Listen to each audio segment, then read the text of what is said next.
Okay, I'm back. I feel like every week for me this time is kind of not too good. Kind of popping in here in between. I keep looking at the clock. Popping in here in between. I had a photo shoot just now, finished that up, uploaded photos, and then I have to run to an on-site. You can see on the Instagram stories. I was there yesterday, going back today. We're just trying to get some electrical codes. Okay. So home staging, on the home staging series that I'm doing on Tuesdays, I might change the time. It depends on some feedback. But yesterday on the blog, we talked about building your home staging portfolio. And before you go live with your business or launch your business, you definitely do have to have a portfolio. So I gave some tips and tricks on how to build your portfolio, and to get your portfolio going, I know we all start off helping out friends, and getting photos from their properties and their listings, which are great. I just want to clarify an extra couple ways and how you need to divvy up your photos from your website, your business page, and your blog.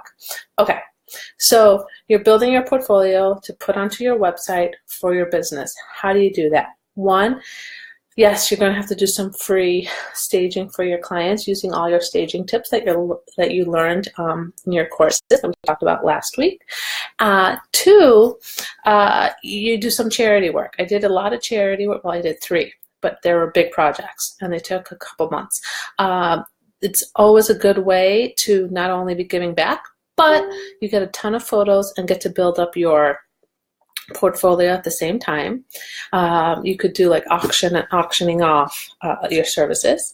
And also, you want to make sure that you continue photographing your own house, but this is what I want to let everyone know, is on your business website, don't ever put photos of your house.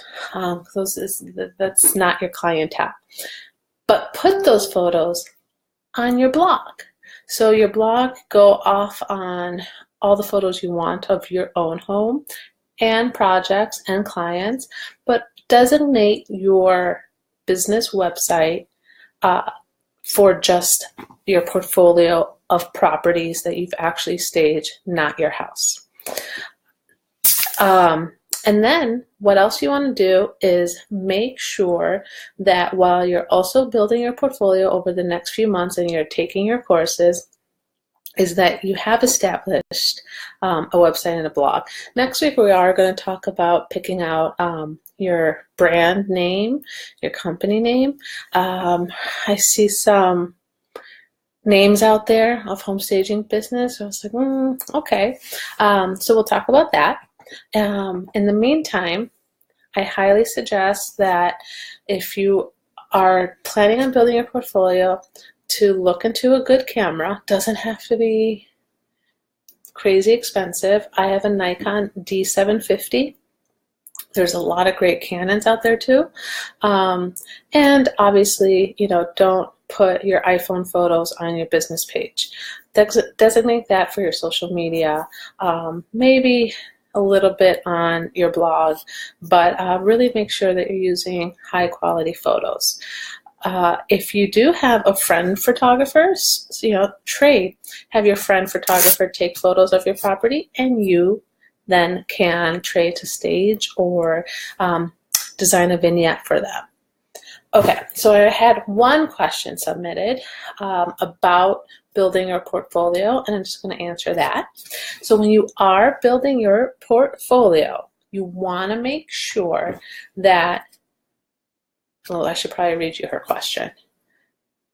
Okay, so she asked, how many photos do you put in your portfolio online, and do you have a hard copy portfolio that you take to the houses when you're meeting with clients? 8 years ago, I used to have a hard copy portfolio that I brought along with me. No one really ever looked at it once you were there. Like, it was awkward. So no, I no longer bring a hard copy portfolio. Now everything's just online. So by the time someone has actually reached out to you and called you, they probably have seen most of your portfolio online. Do not, and so to answer her first part of her question, do not put every single photo of every property you staged. There has been some great properties that I have staged and haven't put those photos on my portfolio because it's not a reflection of many of the properties I stage or a reflection of the type of properties we stage most often. So I do kind of nitpick what goes on and what doesn't. You don't want to overwhelm on the website, just a little hint of your technique and your style. So I hope that kind of answered that question. So putting up on your website, don't put everything, put what represents you, what represents the type of houses you do want to stage, a little bit of something else, but don't go crazy. Really use your social media to show them everything. And we are going to talk about social media, and I'm going to give you a lot of good tips on how to do that. So next week is the social media week, and how to stay connected and how I have used social media. I used to spend so much money on marketing when I first started. Now it's like zero thanks to social media. So that will be next week. If you have any more questions regarding portfolio building, please just ask. I will answer them in comments or whatever, or you could DM me as some people have. That's not a problem. Other than that, I think I'll see you next time.